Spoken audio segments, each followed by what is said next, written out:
안녕하세요. 오늘도 사연살롱을 찾아주셔서 감사합니다. 저는 30대 후반, 절망의 순간을 딛고 이제는 행복한 나날들을 즐기며 살고 있는 돌싱입니다. 여러분, 혹시 돈을 잃으면 조금 잃는 것이고 명예를 잃으면 많은 것을 잃는 것인데 건강을 잃으면 전부를 잃는 것이라는 말을 들어보신 적이 있나요? 우리들은 한 치 앞을 내다보지도 못하면서 건강을 소홀히 하는 것 같아요. 저도 그랬죠.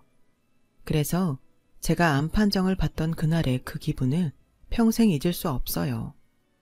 솔직히 제가 살면서 암에 걸릴 거라는 건 꿈에도 상상하지 못했거든요. 정말 남의 일이라고 생각했어요. 그래서 더 힘들고 받아들이기 힘들었는데 앞에 잠깐 말했듯 건강을 잃으니 저는 전부를 잃어가고 있더군요. 남편까지도요. 저와 남편은 사내 연애로 회사에서 유명한 커플이었어요.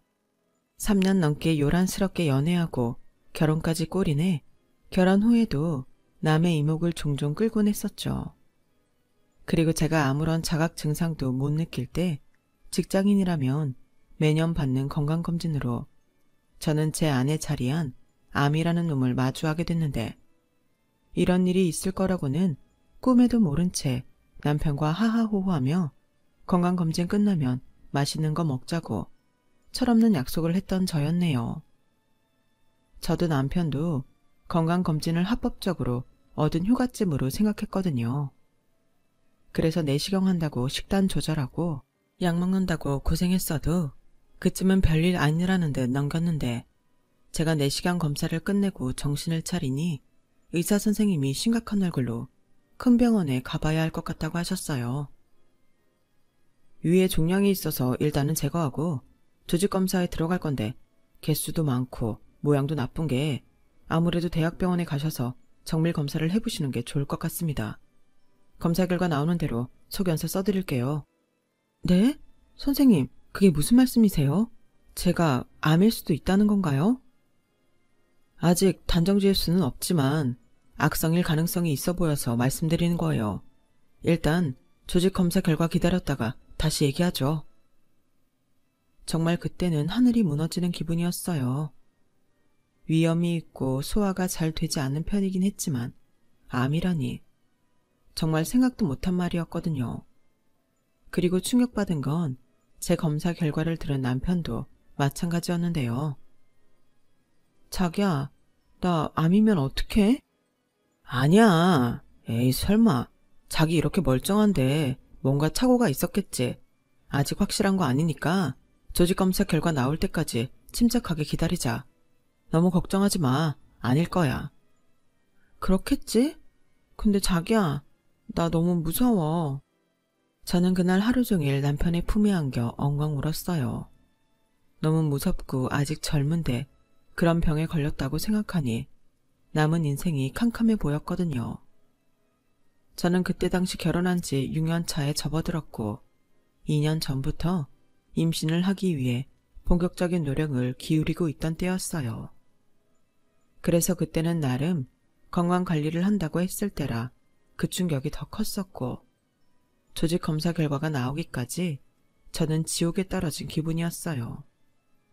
그 사이 남편은 인터넷을 뒤져가며 위암 초기부터 말까지 무슨 논문이라도 쓰는 사람처럼 공부를 참 열심히 했는데 그러면서 저한테 너무 절망할 필요 없다며 저는 만약 암이어도 초기일 거라며 초기엔 수술받고 관리만 잘하면 괜찮다고 저를 위로해 주더군요.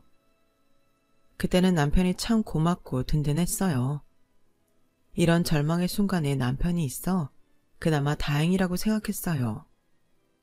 그리고 참 신기했던 것 중에 하나가 남편은 제가 암에 걸렸을 수도 있다는 것을 알고도 참 덤덤했다는 거였는데 그때는 저도 제정신이 아니라서 남편의 그런 점도 의지가 됐었죠. 그리고 일주일 뒤 조직검사 결과가 나왔고 그렇게 간절히 빌었건만 악성이라며 병원에서 써준 소견서를 가지고 더 큰 대학병원을 찾았어요. 그리고 떨리는 마음으로 병원에서 하라는 검사는 전부 다 했는데 기적은 일어나지 않았어요. 아니, 기적은커녕 저는 더욱 절망에 빠지게 되었죠. 검사 결과상 말기입니다. 내일 오전에 전이 검사를 해봐야 할 것 같으니 오늘 당장 병실 유무 확인하시고 입원하시죠. 전이 검사 결과가 나와야 수술할 건지 항암을 할 건지 치료 방향을 결정할 수 있습니다. 환자분이 젊으셔서 최대한 빨리 진행하셔야 해요. 암이라는 게 젊으면 젊을수록 진행 속도가 빠르거든요. 게다가 악성이라서. 선생님, 말도 안 돼요. 말기라뇨. 저 이렇게 아픈 곳이 없는데. 환자마다 조금씩 다를 수 있습니다. 게다가 환자분은 지속적으로 위험을 알아오셨잖아요. 소화불량도 심하시고 가끔 복통도 있으셨을 텐데 아마 대수롭지 않게 넘어가시고 하셨을 거예요. 더러 잘 참는 분들이 계시거든요. 저는 아무리 잘 참아도 어떻게 암을 참을 수 있냐며 의사 선생님께 울면서 말했어요. 그리고 제 옆에서 함께 검사 결과를 듣던 남편은 연신 착잡한 표정으로 마른 세수를 했는데요. 저는 곧장 남는 병실에 있어 입원을 했고 남편은 제 짐을 가지러 집에 갔어요. 그리고 저는 떨리는 목소리로 회사에 전화해 휴가계를 냈는데 남편이 그 사이 양가에 제가 암에 걸린 사실을 알렸는지 친정엄마가 전화를 하셨더군요. 지혜야, 방금 조서방한테 전화가 왔는데 아니지? 아니지? 아니, 네가 어떻게 암일 수 있어? 엄마 나 어떡해? 나 너무 무서워. 지금 당장 네 아빠랑 병원으로 갈 거야. 내 새끼 조금만 기다려. 엄마 금방 갈게. 전화상이었지만 친정엄마는 반쯤 혼이 나가 있으셨어요. 그래서 서울과는 2시간 남짓한 거리에 사시는 부모님이 안전하게 잘 오실 수 있을까 걱정이 되었는데요. 그 사이 남편이 무슨 짐을 그렇게 많이 쌌는지 28인치 저희 부부가 장기간 출장 갈 때 들고 가는 캐리어에 제 물건을 담아왔더군요. 자기야, 뭘 이렇게 많이 가져왔어? 그게 언제 퇴원할 수 있을지도 모르고 뭐가 필요한지 모르니까 괜히 이것저것 없다고 왔다 갔다 하는 것도 그렇고 그래서 그냥 전부 다 쓸어왔어. 이것저것 많아도 필요할 때 없는 것보다 낫잖아. 아마 그때부터였던 것 같아요. 이상하게 남편이 멀게만 느껴지더라고요. 그리고 남편이 온 지 얼마 되지 않아 시어머님이 병실 문을 벌컥 열면서 들어오셨는데요. 그 첫마디 지금도 또렷하게 기억나네요. 나왔다. 정말 암이 맞는다는 거야? 오셨어요? 네, 맞다네요. 아니, 너는 애가 얼마나 둔하면 몸이 그 지경이 될 때까지 모를 수가 있어. 말기라며. 아, 이를 어쩌면 좋으니 정말. 시어머니는 걱정이나 슬픈 감정은커녕 그렇게 짜증부터 내셨어요. 그리고 저는 무슨 큰 죄를 지었다고 암에 걸린 것도 서러운데 잔뜩 주눅이 들어있었는데요. 명색이 남편이란 놈은 지 엄마가 그런 경우 없는 짓을 해도 말리지 않더군요. 그저 옆에서 걱정스러운 한숨만 쉬었는데 어째 그 순간은 저를 걱정하는 게 아니라 암에 걸린 마누라를 돌봐야 하는 지를 걱정하는 것 같았어요. 그리고 1시간이 더 지나서 금방이라도 무너질 것 같은 친정 부모님이 도착하셨는데요. 저도 그 순간에는 참았던 눈물이 터져서 엉엉 울고 말았네요. 그리고 저희 엄마는 곧이어 저희 남편과 시어머니에게 이렇게 말씀하셨어요. 조서방, 많이 놀랐지? 어째 이런 일이 다 있을 수 있어. 사부인도 많이 놀라셨죠? 저는 지금도 믿기지가 않아요. 우리 아이 이제 고작 30 초반인데. 그러게 말입니다. 건강관리를 도대체 어떻게 했길래 암에 걸려요? 아직 애도 없는데. 그리고 우리 아들은 뭔 죄입니까? 네? 그렇잖아요. 우리 아들도 한창인데 마누라가 덜컥 암에 걸렸으니 돈은 돈대로 깨지고 수발은 또 누가 드냐고요? 그 순간 저와 친정 부모님은 너무 놀라서 아무 말도 하지 못했어요. 그렇잖아요. 암에 걸린 며느리 앞에서 자기 아들만 걱정하며 짜증을 냈는데 저희가 놀라지 않을 수가 없었죠. 게다가 저는 평상시 시어머니와 별 문제도 없었어요. 성격이 좀 드세고 솔직한 편이긴 했지만 시아버님이 돌아가시고 억척스럽게 살다 보니 저렇게 되셨구나. 이해하고 넘기니까 상처받을 일도 없었어요. 그리고 시어머니는 나름 배운 사람이라고 자부하며 동네에서 보습학원을 운영하고 계셨는데요. 자식이라고는 저희 남편 하나라 딸이 없어 그런지 무뚝뚝한 성격 때문에 학원 애들이 원장 선생님을 그렇게 무서워한다고 하더군요. 그때 그 말을 듣고 저는 재밌다고 웃었어요. 그리고 사람 성격이 타고나는 건데 어쩌겠나 생각했는데요. 제가 너무 관대했나요? 세상에 이런 큰 병에 걸린 며느리와 사돈 앞에서 이 무슨 경우 없는 짓이냔 말이죠.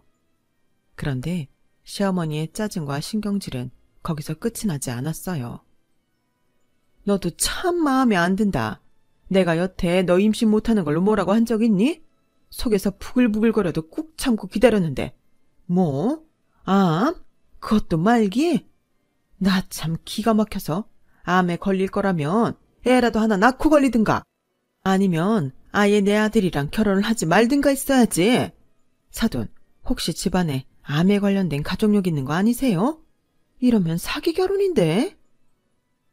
뭐라고요? 지금 말씀 다 하셨어요. 아무리 자기 자식 일이 아니라고 해도 어떻게 그런 말을 할 수가 있어요. 그렇게 안 봤는데 사돈 진짜 너무하시네요. 제정신이세요. 저희 집안 그런 가족력 없습니다. 저는 지금 하늘이 무너지고 땅이 꺼졌는데 사돈은 사돈 아들이랑 손주 생각밖에는 안 하시는군요. 당연하죠. 쟤들 결혼한 지 5년 넘었잖아요. 그러면 다른 집은 벌써 둘째까지 낳고도 남을 시간이에요.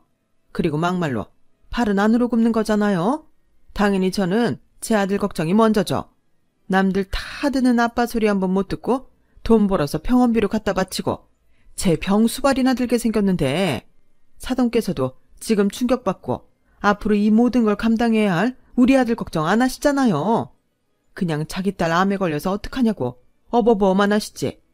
저는 이 모든 걸 감당해야 할 제 새끼가 더 안쓰럽습니다. 이보세요 사돈.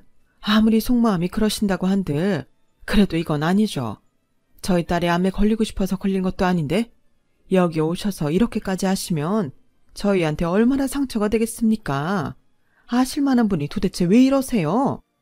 왜 그러냐니요. 이미 말 다 했잖아요. 그리고 저는 사돈들한테도 화가 나요. 도대체 애를 어떻게 키웠길래 암에 걸리게 합니까? 뭐 하나 마음에 드는 구석이 없어요.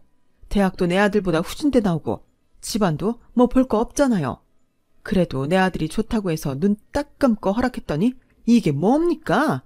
내가 결혼하고 바로 애 안 갖는다고 했을 때부터 알아봤어요. 그때 애라도 바로 가져서 낳았으면 이럴 때 얼마나 좋습니까? 내 아들 이렇게 젊은데 어떡하실 거예요? 시어머니는 노발대발 소리를 질러가며 자기가 제일 억울한 사람처럼 말했어요. 지금 가장 억울한 사람이 누구인데. 그리고 저는 시어머님이 그런 말도 안 되는 억지를 쓸 때 남편 놈을 쳐다봤는데 남편이라는 놈은 여전히 지 엄마를 말릴 생각이 없더군요. 정말 화가 났어요. 저의 부모님을 얼마나 무시하면 저럴 수가 있을까? 저런 놈을 사랑하고 결혼해서 5년 넘게 살아왔다는 게 소름 끼치게 싫었죠. 그리고 당하고만 있는 친정 부모님을 보고 더는 참을 수 없었어요. 그래서 이판사판이라는 생각으로 들이댔죠. 어머니, 지금 이게 뭐 하는 짓이세요?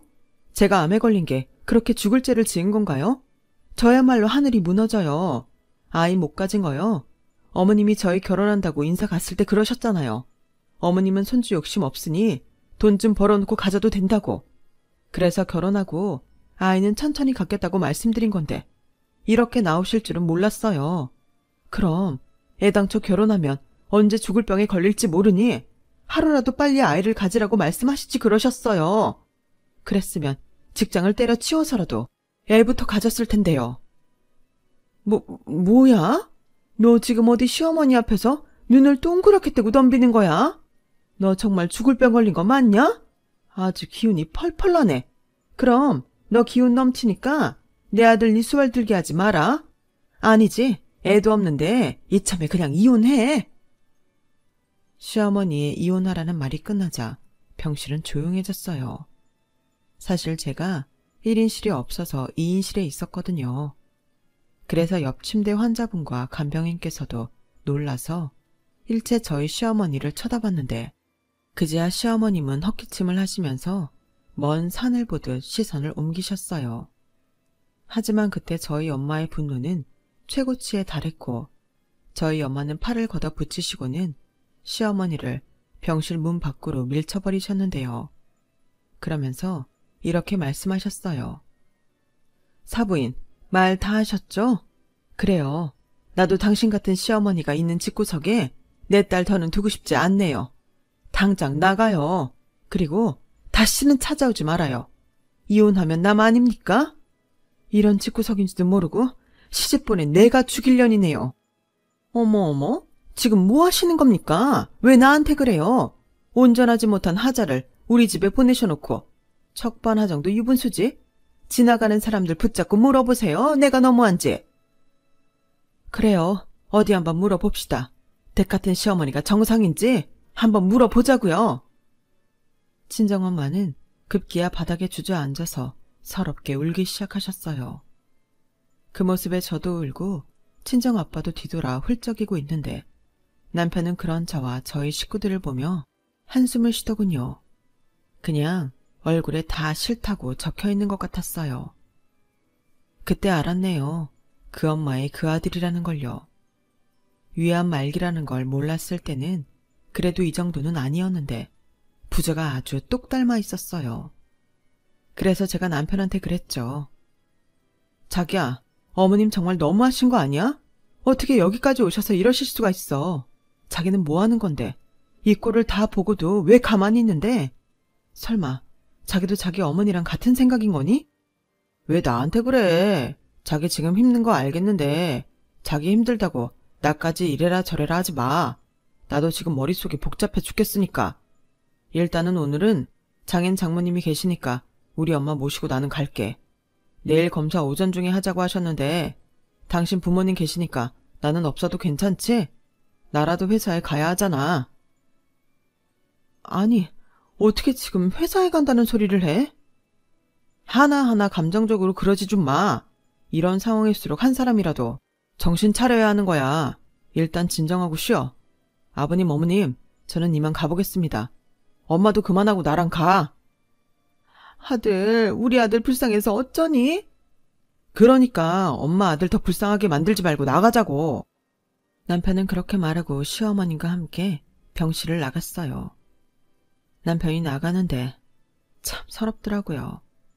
저런 것도 남편인가? 마치 병에 걸렸다고 버려지는 기분까지 들었어요. 그러자 옆에서 잠자코 있던 환자분이 이렇게 말하시더군요. 어쩌다 저런 놈을 남편이라고 데리고 살았어. 딱 보니까 마누라 암 걸렸다고 등 돌리는 거네. 저 시엠이라는 년도 보통이 아니야. 원래 병간호하는 마누라는 있어도 마누라 병간호하는 남편은 없수다. 마음 독하게 먹어. 사람이 살자고 하면 암이 대수야? 괜찮아. 나도 작년에 말기라고 해서 들어왔는데 봐봐. 아직 살고 있잖아. 저는 옆 침대 아주머니의 말에 아무런 대답도 하지 못하고 엉엉 울었어요. 그러자 저희 엄마가 저를 꼭 끌어안아 주셨고 무슨 일이 있어도 살자고 다짐했는데요. 그렇게 뜬 눈으로 밤을 새운 저는 오전에 전이검사라는 걸 받았어요. 천만다행으로 검사 결과상 다른 곳에 전이된 암세포는 없었고 개복수술로 암을 일단 제거하자고 담당 의사 선생님이 말씀하셨고 병원에서는 최대한 빠를 날짜를 잡아주셔서 일주일 만에 수술을 받게 되었어요. 얼마나 떨리던지 살면서 수술이라는 건 처음 받는 거였는데 혹시 못 깨어나는 건 아닐까? 덜컥 겁부터 나더군요. 그리고 내가 스스로 암 환자라고 생각하니 그제야 작은 통증도 다 느껴지는 듯 온몸이 하루 종일 아팠어요. 그렇게 저는 개복수술을 받았죠. 정신이 들었을 때는 회복실을 거쳐 병실로 돌아온 후였는데 그 뒤 담당 의사 선생님께 반가운 소리를 듣게 되었어요. 생각보다 암세포 위치가 좋았어요. 그중에 가장 큰 거는 검사 결과 악성이 아니었고요. 작은 몇몇 개가 악성이었는데 모두 다 제거를 해서 일단은 안심하셔도 됩니다. 수술 아주 잘 됐어요. 물론 예후를 좀 더 지켜봐야 하지만 아주 이례적인 일입니다. 그래도 조기에 발견해서 다행이에요. 그럼 저 살 수 있는 거예요? 말기로 알고 있었는데. 아, 그건 죄송해요. 제 실수입니다. 제가 그때 다른 분께 해드릴 설명을 잘못 드렸어요. 정말 죄송해요. 제가 성함이랑 다 확인을 했는데도 그날 유독 정신이 없었네요. 걱정 많이 하셨죠? 분명 화가 나야 하는데 저는 눈물이 났어요. 다시 태어난 기분이라는 게 딱 그런 것 같더라고요. 그래서 화는커녕 감사하다고 몇 번이고 고개를 숙였는데 저희 부모님도 저랑 똑같았는지 우시면서 연신 허리를 숙이셨죠. 그리고 저는 수술 뒤 회복하기 위해 갖은 노력을 다했어요. 밥도 잘 먹고 약도 잘 먹고 병원에서 시키는 건 뭐든 다 했죠. 그리고 남편과 시어머니한테 복수할 생각밖에는 없었는데요. 남편 놈은 그렇게 가고 찾아오기는커녕 전화 한 통도 없더군요. 아니 어떻게 자기 와이프가 암으로 입원해 있는데 이럴 수가 있냐고요.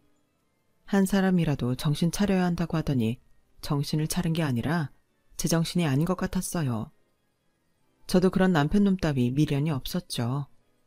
시어머니 말대로 저희 사이에 아이가 있는 것도 아닌데 그런 수모를 겪어도 그 인간이랑 부부로 살면 그건 제가 등신 머저리라고 생각했어요. 저희 친정 부모님도 마찬가지셨죠. 어찌나 일을 바득바득 하셨는지 나중에 퇴원 후에도 집이 아닌 친정에 가자고 하실 정도였어요. 아니, 어떻게 남편이라는 놈이 이럴 수 있냐? 지 마누라 그렇게 큰 수술을 하는데 어떻게 코빼기도 안 비칠 수 있어? 너 그런 놈이랑 다시 살 생각 추호도 하지 마. 그런 것들은 지들이 똑같이 당해보지 않고서는 모른다. 아, 이런 짐승만도 못한 것들인 줄도 모르고 때 되면 감자 보내줘, 김장해서 보내줘. 내가 미친년이다. 엄마, 진정해. 나도 오만정 다 떨어졌어. 나 이혼할 거야. 그래, 시원하게 해. 너 아픈 거 하늘에서 그것들 가면 벗겨주려고 그랬나 보다. 다시 건강해지고 그것들보다 훨씬 행복하게 잘 살아. 그러면 돼. 알겠어. 엄마 미안해. 내가 사람을 잘못 봤어. 됐어. 왜 네가 미안해? 그 연놈이 죽일 것들이지. 지혜야, 이번에 엄마가 깨달은 게 있어. 사람은 원래 다 이런 일 저런 일 있기 마련이야. 아플 수도 있지. 그런데 그럴 때일수록 내 사람인지 아닌지가 드러난다. 네가 제일 아플 때 너한테 등 돌린 그것들은 천하의 나쁜 놈이야.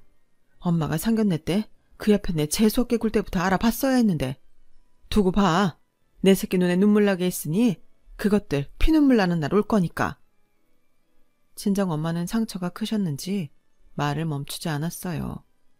그리고 저도 건강과 상관없이 그 인간이랑은 이혼해야겠다고 마음을 굳혔는데요. 제가 병원에서 퇴원 날짜를 받았을 즈음 그 빌어먹을 인간은 그제야 저한테 연락을 했어요. 나야, 그동안 회사 일이 너무 바빠서 도통 연락을 못했어. 몸은 좀 어때? 많이 아파? 많이 아파. 그리고 나 내일 모레 퇴원해. 엄마 아빠 집으로 가려고. 아, 그래. 가망이 없는 거구나. 알겠어. 장현 장모님 계시니까 내가 안 가도 괜찮지? 그럼 괜찮고 말고. 수술도 남편 없이 혼자 받았는데 그까지 퇴원은 껌이지. 자기는 신경 쓰지 마. 내가 알아서 할게. 왜 이렇게 뾰족뾰족해? 자기 서운한 건 알겠는데 나도 어쩔 수 없다고. 아픈 사람한테 이런 말하는 게 좀 그렇긴 하지만 제발 이성적으로 생각해. 이성? 이성 좋아하네. 됐어, 끊어.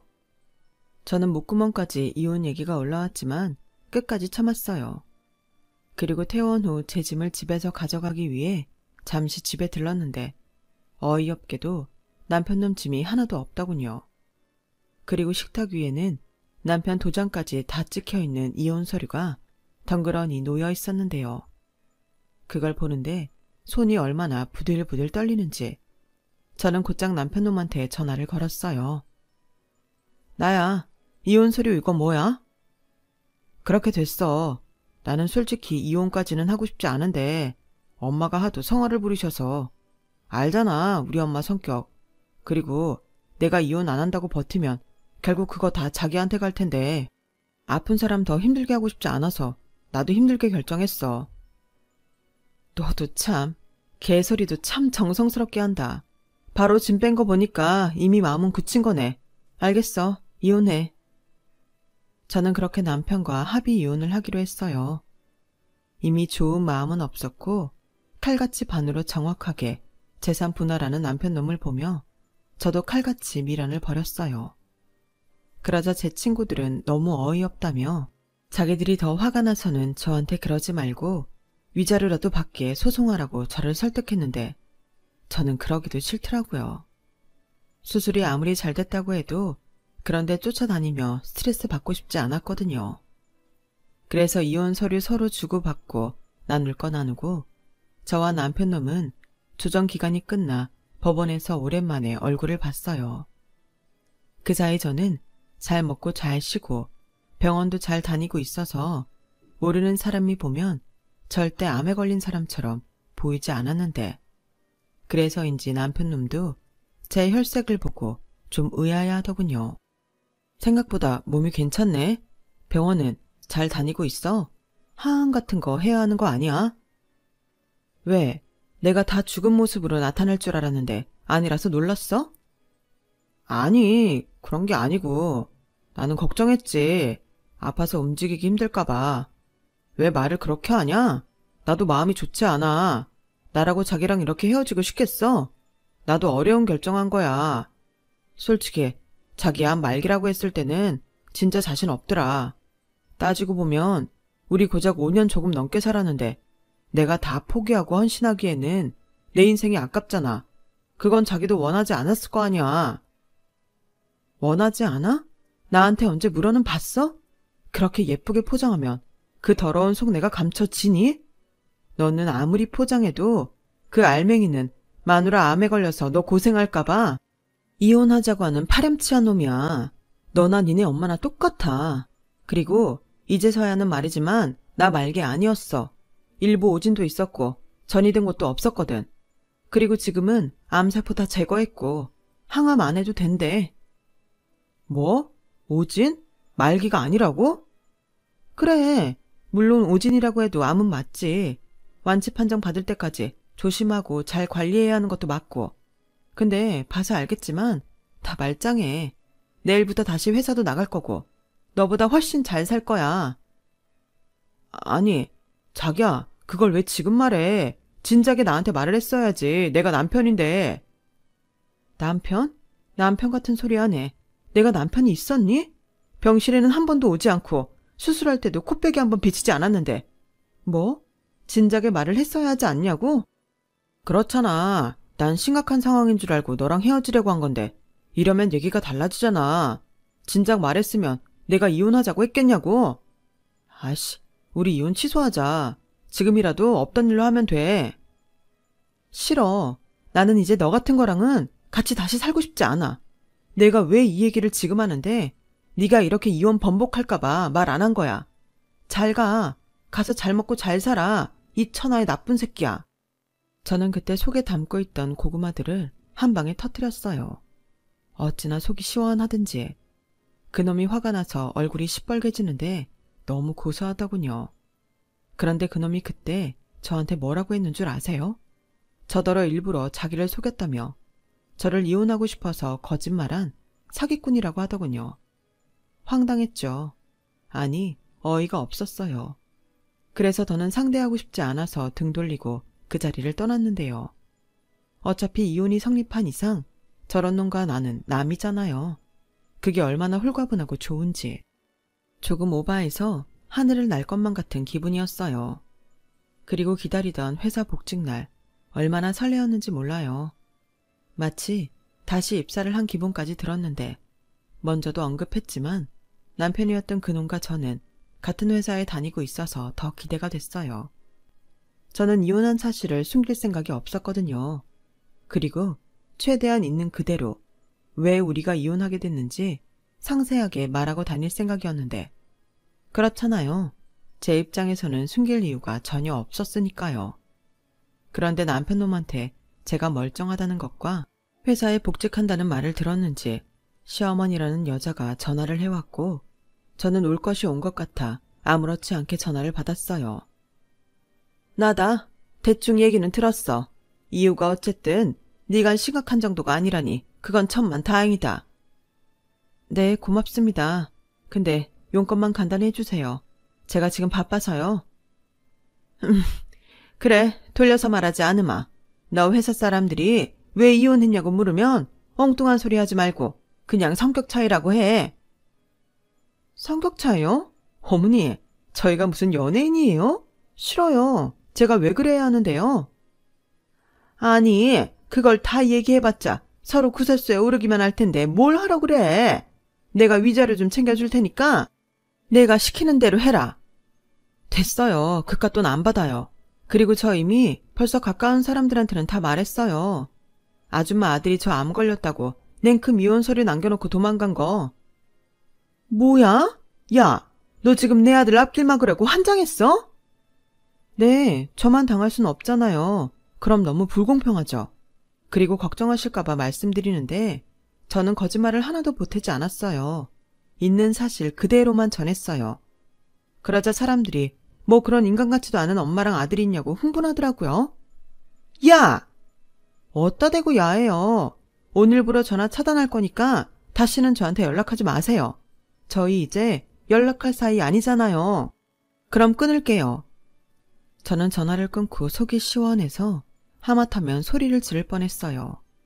그리고 회사서 가끔 마주치는 남편놈도 쌩까고 저는 제 일만 하며 건강관리에만 집중했는데요. 결혼 전에는 그렇게 운동하는 게 싫었는데 운동이 정말 좋은 거더라고요. 그렇게 취미를 하나 둘 늘리며 회사 일에도 집중하니 어느새 타회사로 이직한 선배에게서 좋은 조건으로 이직해볼 생각이 없냐는 제의를 받게 됐어요. 제가 진행했던 프로젝트를 보고 저를 스카우트하고 싶어 한다면서요. 저는 망설이지 않았어요. 더 좋은 대우와 많은 연봉을 준다는데 망설일 이유가 없잖아요.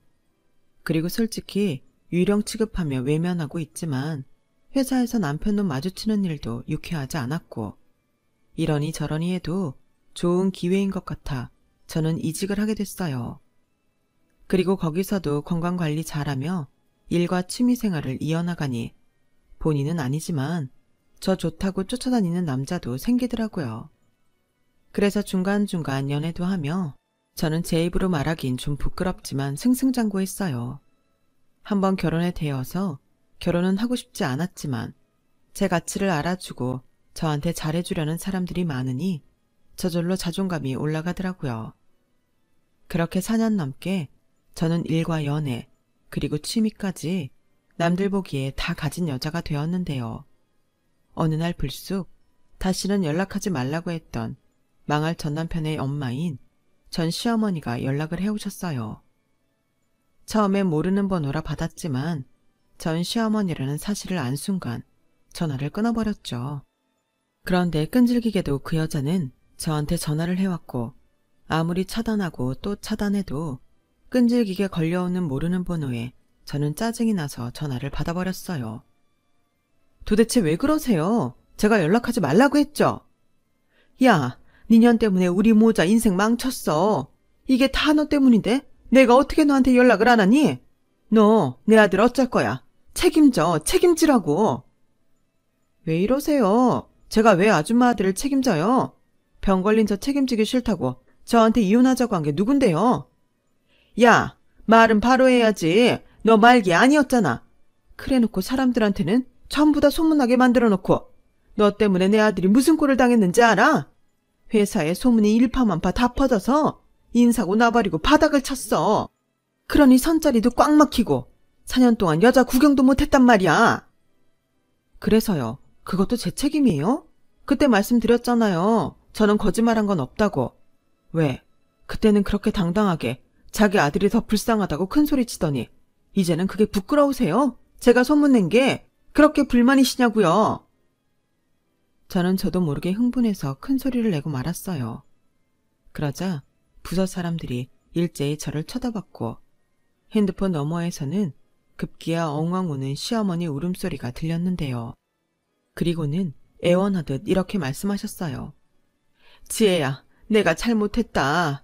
네가 우리 아들 좀 살려줘. 너 우리 아들 많이 사랑했잖아. 우리 아들이 지금 많이 안 좋아. 3달 전에 사고가 나서 지금 하반신 마비다. 잘한다는 병원 다 찾아다녔는데 가망이 없대. 네가 그렇게 우리 아들 세상 제일 나쁜 놈 안 만들었으면 지금쯤 선도 보고 결혼도 해서 남들처럼 살 텐데 너 때문이야. 이게 다 너 때문이라고. 병간호해줄 마누라도 없는데 우리 아들 불쌍하지도 않냐? 너 그러지 말고 다시 혼인신고하고 내 아들 병수발 좀 들어. 나는 디스크에 혈압에 힘들어서 못해. 내가 말은 못했지만 우리 아들이 너 그리워서 많이 힘들어했다. 그래도 니네 둘이 같이 산 세월이 있잖아. 내 마지막 부탁이야. 응? 제발. 너무 어이가 없었어요. 물론 놀라기도 많이 놀랐죠. 정말 꿈에도 생각하지 못했거든요.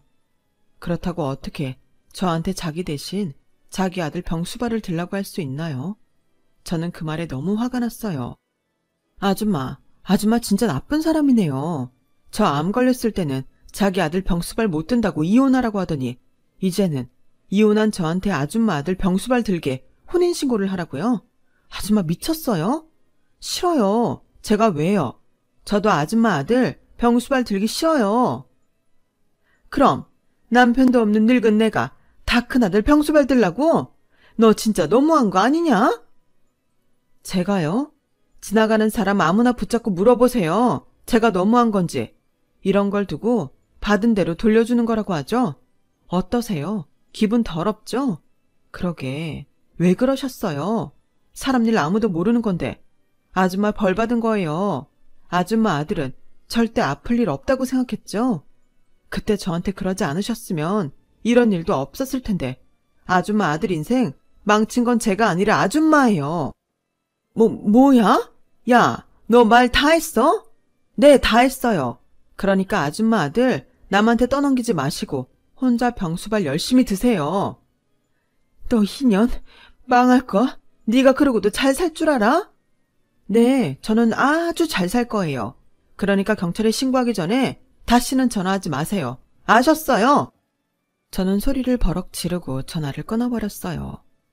이미 이직한 회사에도 제 이혼에 대해 아는 사람들이 덜어 있던 터라 제가 전화를 끊으니 박수가 터져 나오더군요. 박수 받을 일은 아니었지만 어쨌든 속은 후련했어요. 본의 아니게 제대로 복수한 기분이 들었거든요.